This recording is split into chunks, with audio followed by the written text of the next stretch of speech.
Welcome back to the 8-Man Breakdowns podcast. This is where we discuss all phases of the game of football, including philosophy, play concepts, questions, and more. Joining the show today is Coach Max Mickunas. Coach Mickunas is the head coach at Marmaton Valley High School in Moran, Kansas. He's been coaching now for over 7 years and going into his third year as head coach at Marmaton Valley. Well, Coach, thanks for joining me today. Yeah, thanks for having me on. So first, let's just kind of have you tell us about yourself, your high school playing days, and how you got into coaching football. Okay, so I'm originally from Rollins County, which they play 8-man now, but when I was playing, they played 11-man. And, to be honest with you, I wasn't a great player. I was okay. I always understood the game. I really enjoyed football. It's just that I understood the game better than I played the game. So I think I definitely make a better coach than I make a player. In high school, I didn't really get along with my coach very well. So when I did finally decide to be a coach, I kind of wanted to take the opposite approach and coach differently than that. So because of that, I do feel like I relate to my players pretty well. But as far as prior playing experience, just high school. And after that, went to college. Couldn't really decide what I wanted to do, but I knew that I still really enjoyed football. So I decided to get into coaching, and it turned out that that was the best thing for me to be doing. Kind of tell us where you've been so far. This is your third year at Marmaton Valley. Kind of just tell us a little bit about your coaching background so far. Okay, so after I graduated school, I was kind of looking around for jobs that I could coach football, but also I could be a PE teacher. And one of them that popped up was in Horton, Kansas, which I had no idea really about anything about Horton. But I went up there and was an assistant coach for the football team playing 11-man football. And I was about 24, 25 years old. I really didn't know what I was getting myself into. We didn't have a whole lot of success in the time that I was there. And at the end of my second season there, they told me that basically that they wanted to cut me loose and that I should go coach elsewhere. So, being the type of person that I am, I kind of took that to heart and took that personally and really put my nose to the grindstone. Following some family tragedy, I decided to move back to my hometown, and I took a job at Lynn, which is one of the better 6-man schools in the state. So I went from 11-man to 6-man, and I was there for a year before I decided that I kind of wanted to move to a bigger area just for personal reasons. And the job at Lebo opened up where I could be an assistant coach. And so I ended up taking that job and was an assistant coach for 2 years. And the first year that I was there, we went 7-3. And then the next year we were 10-1. So we had some success there. But really that whole time I was just working. I knew that I'd always wanted to be a head coach. So I studied a lot, and I've always just stolen a lot of ideas from other good coaches. And so basically after my second year at Lebo, after the run that we had, we lost to Frankfurt in the final 8. Then it kind of was becoming clear that I should pursue being a head coach. And I was living in the area. The Marmaton Valley job came open. So I thought that that was a perfect opportunity for me to kind of rebuild the program with no expectations or pressure, because they hadn't had a lot of success in the years previously to me coming there. But one funny thing that kind of propelled me to this is that, they always say that good players make good coaches, is that I just really, after I left Horton, I lucked into having really good players, especially quarterbacks. I had an all-state quarterback at Lynn, and then I was the head coach of the junior high team. And now my quarterback that I had that year in junior high is now an all-state quarterback at Lynn. I moved to Lebo and coached an all-state quarterback my first 2 years then. And then I left to go to Marmaton Valley, and the quarterback that replaced the kid that I was coaching at Lebo was an all-state quarterback. And now I've got a quarterback who looks like he's got the potential to be all-state. So really, I've gotten tremendously lucky with the kids that I've had. I really like how, obviously it motivated you when Horton told you to go elsewhere, and using that motivation, taking it into your time as an assistant coach and furthering your growth as a coach and then taking it into as a head coach. And then going back to what you said about your high school days where, you relate to your players, and you coach differently than your high school coach did. I think that's awesome. I definitely think relationships is huge, and if you can relate to your players, then yeah, you'll get that buy-in no matter where you go. Yeah, I think. Well, my coach in high school, he was kind of that old school coach, double tight ends, and I didn't really feel like he used his personnel the way that he should have. I didn't see eye to eye with him, but he was also kind of an in your face guy, but without the positive feedback part of it. Um, so that was something that I wanted to change. And then as far as when I was told to go elsewhere at Horton, I mean, it would be hard to not take that personally.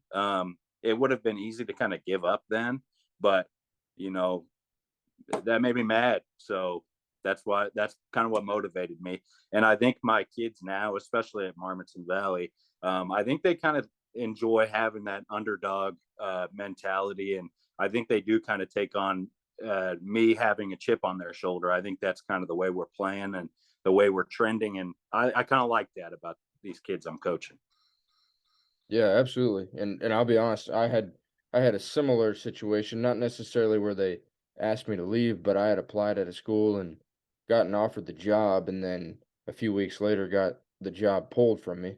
I still have the text messages saved as a screenshot in my phone, and I definitely use that to, motivate myself and try to grow as a coach and take it into wherever I ended up going, which is here at Stafford now. So, but yeah, definitely. So I know what you're saying there, coach. So our next question is, what's something that you guys kind of do a little bit differently, maybe than some of the other 8-man teams do? I would say, you know, I would like to say that we're kind of ahead of the curve on some things, but with football, everybody's taking ideas from everybody. Um, I would say, especially in the area, we throw the ball more than everybody else does. We throw the ball a lot. We ran a 2-3 defense this year. Our offense and defense will change with our personnel. Um, and I'm not tried and true in any one area. I'm not going to pigeonhole myself with any type of scheme. But the one thing I would say is I think we can be difficult to prepare for just because we can do a lot of different types of things.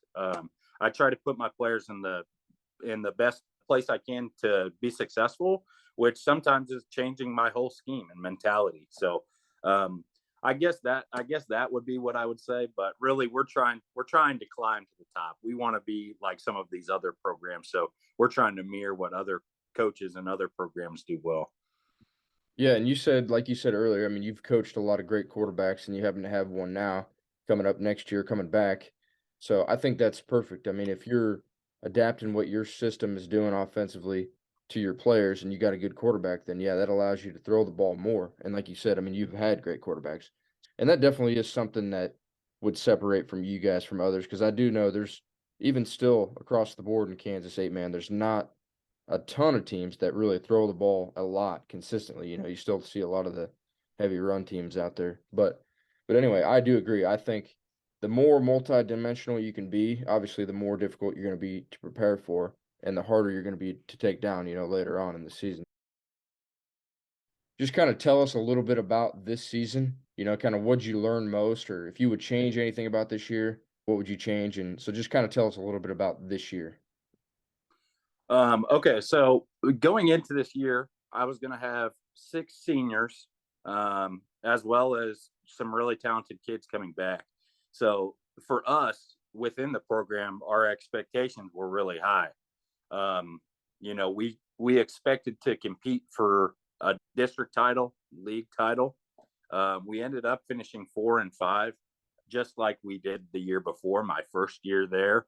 Um, so we were a little bit short of expectations, but for to dig a little bit deeper into it, by about the third or fourth game, we were missing 5 starters from the beginning of the season. So, and that's for various reasons.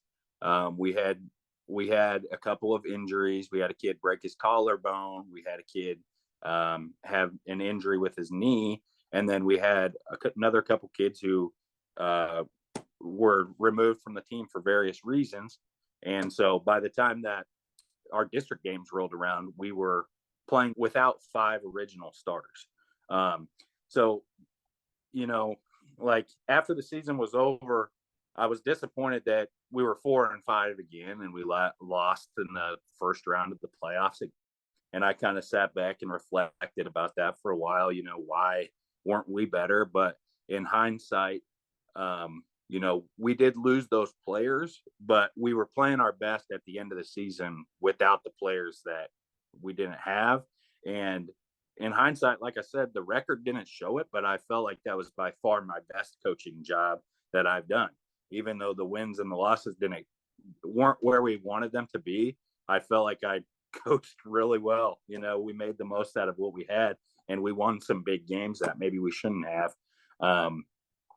So I would say my biggest lesson is to just not put your eggs in one basket, and continue to be adaptable, because you could be down a kid, you could be down a couple kids, and you're going to have to change the kind of things that you're doing like quickly. And you got to believe in what your changes are, because your kids are going to have to believe in that too. And the second any of your kids see any type of, self-doubt or whatever, they're going to follow that too, especially with the program that you're trying to rebuild. So whenever we had some adversity, and we definitely did this past season, I would go home on the weekends and, really stew about it and look back on it. But then I would come right back to work on Monday. And that's what the kids need to see. Leadership starts at the top. So I guess the thing that I would say is, losing stings and winning is kind of a fleeting feeling, but just to continue to trust the process and be the best leader that you can be, regardless of what kind of adversity that you're going through. And the results will eventually follow.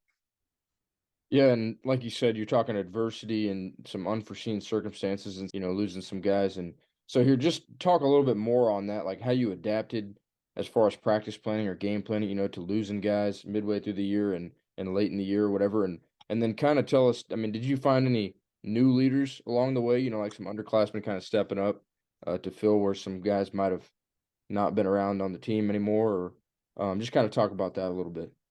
Yeah. So when the season first started, we thought that we were going to be kind of a dominant run team. Like, we had all of our linemen back. We had a kid that transferred over. We thought he was going to be a great running back for us.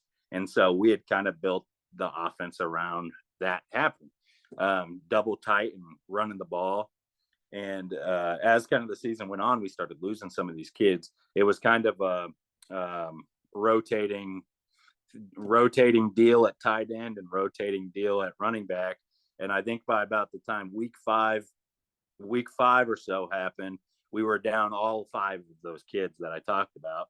And so we went from double tight to basically just everything was empty. Like, we didn't even really use a running back anymore. We just ran the quarterback and we passed. So it was completely opposite of what I had thought we were going to be good at the beginning of the season. Also, the 2 sophomore kids that I had that were really good players for us, they did step into those leadership roles. And I think in the moment, it hurt to lose those kids. But going forward, I think that it was the best thing for us to play those games without them, because now the next couple of years, we've got young guys that got a lot of experience that maybe they would not have got otherwise. And I saw some potential and some talent from those guys. So now I'm feeling pretty confident going forward into next year with these guys that we have.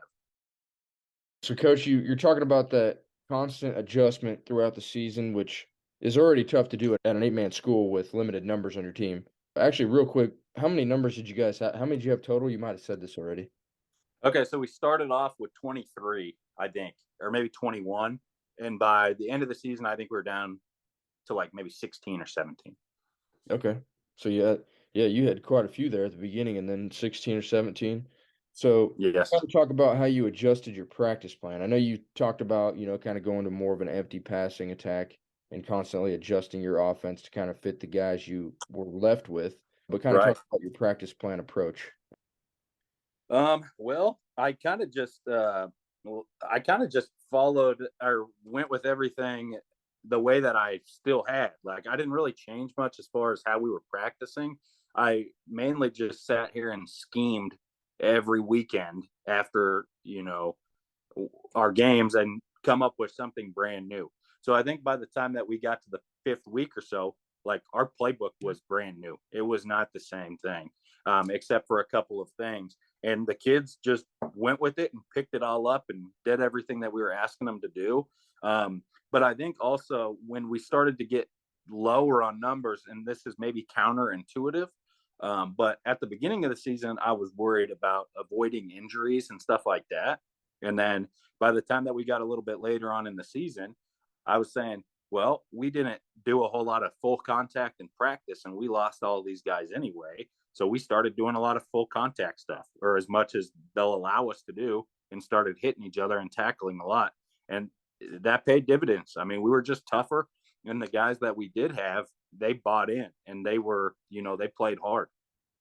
That's awesome that your guys could pick it up on the fly, and I definitely agree. I think that's a good display of leadership and growth, like you were saying, from your young guys, to be able to kind of change a whole new playbook, throughout the year. And again, that's going to really help with young guys getting all that experience from this year going into the future. So I'm going to branch this question into my next question.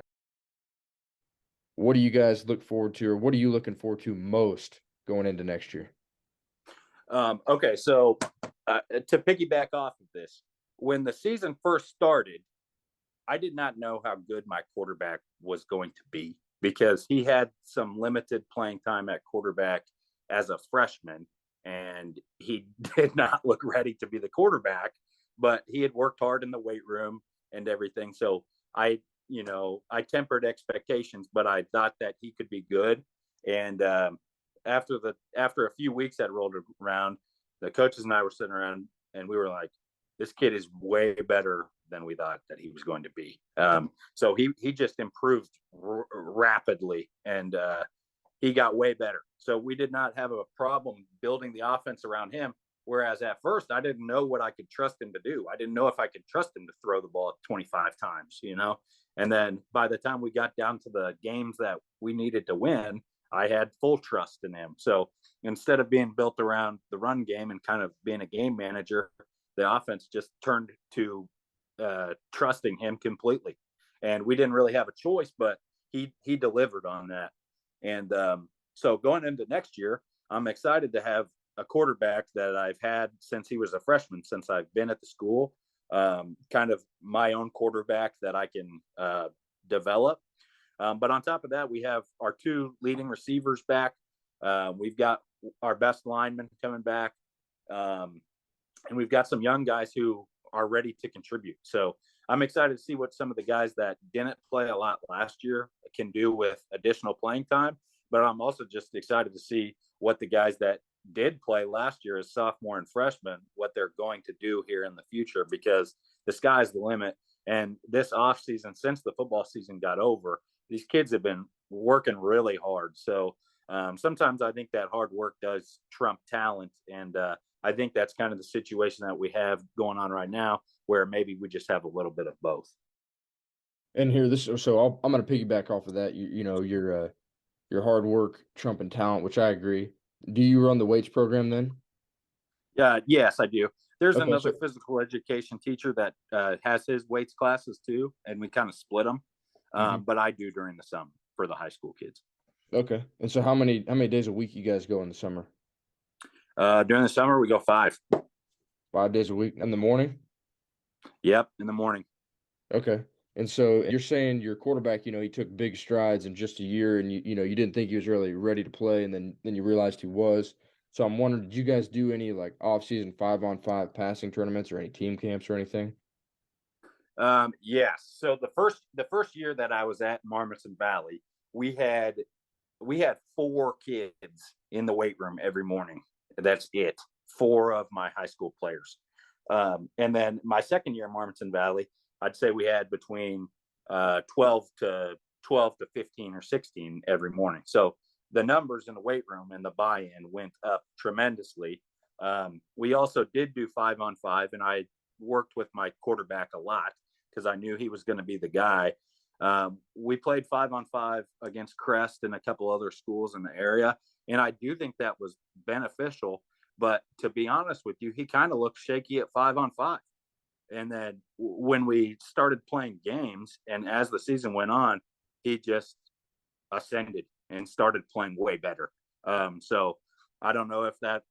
I mean, the kid was just a gamer, I guess. He just got a lot better. And I have been coaching him, and he works really hard in the weight room and leads by example. But that just goes to show you the kind of jump that these kids can make in a year's time. I was gonna say that maybe he's just a gamer, and his hard work's been paying off, and he finally got his shot and wanted to do everything he could with it. But yeah, that's awesome. Yeah. And so talk a little bit more about your off-season workout program. I mean, not necessarily the program itself, but you said you only had 4 in the weight room that first summer, and then you got Yep. up to 12 plus consistently. So kind of talk about what did you do to get the buy-in to improve? Is it building relationships, or what would you say kind of led to the buy-in in the off-season program? So I would say building relationships is the number one thing. I tried to relate to the kids as best as I can. The first year that I was at Marmaton Valley, we went 4-5, and so we've gone 4-5 the last 2 years. But that was going from a team that in the past 3 or 4 years before that had maybe won 1 game per season for 4 years straight or so. So they had not had any type of success. So when I got there, I got kind of the vibe that the kids were kind of hungry for success. But they just didn't know how to do it. They didn't know how to win. They didn't know that they needed to be in the weight room because that's not what was expected of them. So the first summer was kind of rough, but then after we had the season that we had, I think the kids were just like, hey, we're kind of becoming decent at football. Maybe I want to get better at that. And so I think that kind of it just kind of continued to build the culture. Like the kids were getting more excited about the weight room. They were getting more excited about football. And that's kind of just the kids that we have right now, but also because I'm excited about it. I'm excited about next year right now. I try not to talk about it because they're in the middle of their other sports, but I'm ready to go. And I think the kids see that passion for me, and they want to be good at, the things that we're passionate about.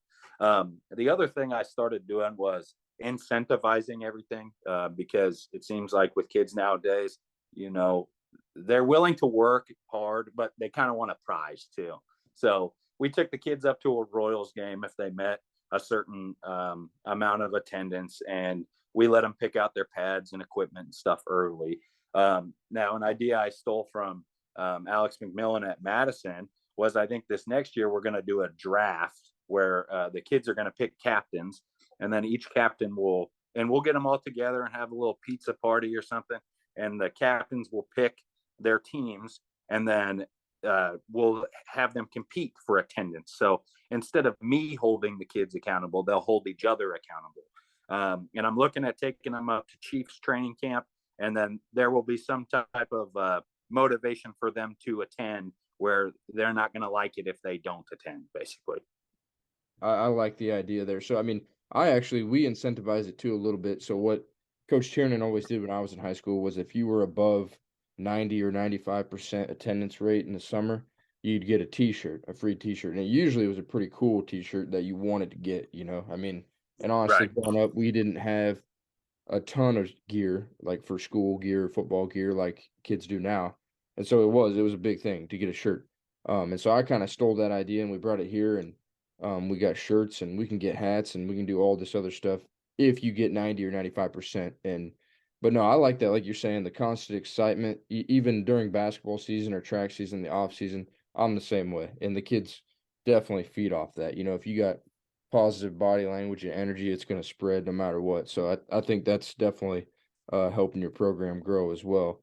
I definitely Right. like the idea of the player weight room groups and doing a draft too. So I might have to talk more with you later on about that and see how it goes for you too, because I might do that. I Yeah. might try that. So the coach I stole that from, he said that they have them, they call their name and they play the NFL draft music and everything, make it a big deal just to get the kids excited. And I think I think the kids would have a blast with that. So we're excited about that. Another thing, like with the off-season stuff, is a lot of my football players right now are playing basketball, but I'm taking the kids that don't play basketball that do play football, which is only a handful of them, and some junior high kids. And I've got them in the weight room for 40 minutes after school and just working them. And the basketball players are seeing that, like, coach is motivated to get these guys ready to play football. So I think that kind of gets them excited about it too. Oh, absolutely. Yeah. Man, I like the other thing you said, going to a Royals game or doing something like a team bonding thing together for the people that did, put in the time. So yeah, that's awesome, man. And another thing you said, like you said, the weight room draft or the group draft or whatever, putting it on the kids, holding them seniors or upperclassmen responsible for getting the others, to come to summer weights every day. Yeah, I like that idea as well. So I might steal that also. So here we got about two more questions here. Okay. Um, so here's just kind of a random question, but I know Sure. we're talking about the constant change of your offense, and you kind of stuck with the practice plan for the most part. But my question here is kind of a random one. But what would you Mhm. say is your go-to or your favorite practice drill to do with your kids each week? Okay, so they love this drill called the Texas swing drill. And basically, it's 3-on-3, and you take the dummies and you put them about 10 yards apart, like and we usually do it on the game field. Um, we start at like the 10-yard line, and then you have two rows of dummies going to the goal line. And then on the side of the dummies, you have three kids on offense and three kids on defense lay on their backs. And I blow the whistle, and they get up and they try to score or stop each other. So it's basically 3-on-3 in traffic. And I think it really helped us with like taking on blocks, but also just being kind of an aggressor and going and getting the dude with the ball. But they love that drill. And we started doing that a lot at the end of the season. And it would get heated. Like the kids would get pissed off if they didn't score or if, they would miss a tackle. So just adding that competitive element to the practices, they really like that. Um, and then another thing that they really started liking was, and kind of what led me to be looking into the no huddle stuff this year, was we just started almost kind of scrimmaging, like quick whistle scrimmaging, but like as fast as we can.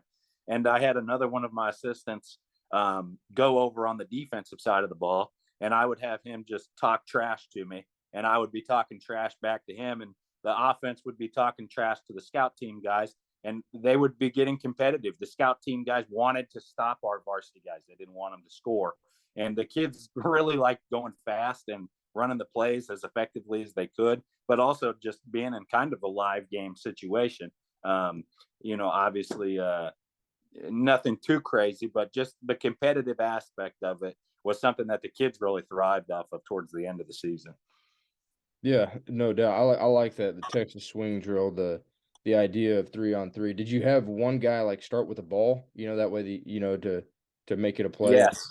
Okay, yeah. Yeah. So the last guy in the line that's laying down, he has the ball. So his two blockers get up in front of him and they have to open field block. And then you've got three guys trying to open field tackle the dude with the ball.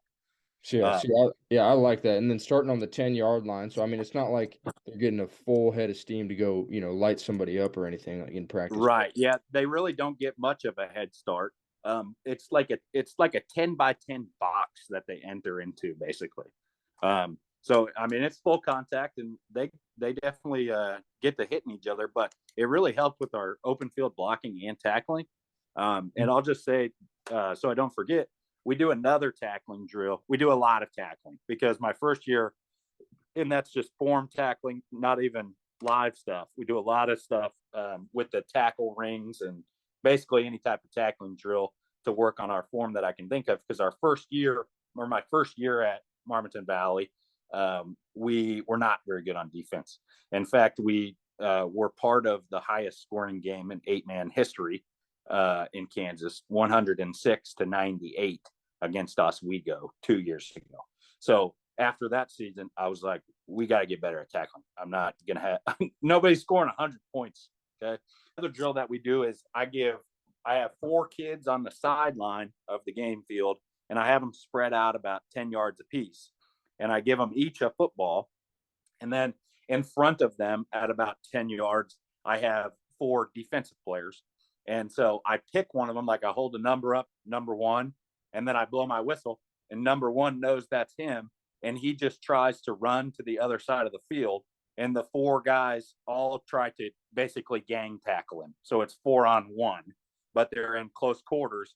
And so that kind of teaches them to take better angles of pursuit and, all get to the ball. And of course, I quick whistle that so I don't have 4 guys tackling 1. But they love that drill too. Yeah. Just and they can put on whatever move they want. They can juke or just run straight. But I think that does a great job of teaching our angles and teaching the kids how to get all 4 guys to the ball in that drill, and helps our gang tackling. So those are the kids' favorite ones, but it's fun to watch as a coach too. Yeah, I mean, those are also. I'm gonna have to steal some of them as well, just to create competitiveness too in practice, which definitely generates excitement too. A lot of times, coach, we would go Yeah, out there and do form tackling and and all kinds of tackling stuff. We would go out there and do that for like 40 minutes. It made a difference. yeah, I probably need to be doing more of that, honestly, and that's what I'm gonna definitely steal some of these drills. So thank you. And Absolutely. and then here we got about a minute left here, so we might have to make this one a little quicker. But our Okay. last question. So, biggest piece of advice to upcoming football coaches? I would say just continue to work and learn from other coaches. Be a sponge and take what you can from other coaches and apply it to the kids you're working with. But be true to the kids. Like obviously winning and losing is great, but at the end of the day, you're trying to impact young lives at the high school level, and I think that's the most rewarding thing to it. So continue to remember the reasons why you're doing it and learn as much as you can. And I think that success will follow that. If you're committed to something, then good things are going to happen. But just keep doing what you're doing. Well, Coach, thanks again for taking the time to come on and do this. Really appreciate you coming on. Hey, absolutely, man. I'm glad to be on here talking ball, and I appreciate everything you do with this podcast, but also just helping me along the way. And I've gotten a lot from it. So thank you for having me on. And that's going to do it for this episode of the 8-Man Breakdowns podcast. If you ever have a question for me, feel free to comment down below on this video or visit my bio to shoot me an email. If you've learned anything or enjoy any of these videos, please click subscribe and check out some of my other videos right here. And as always, guys, thanks for tuning in.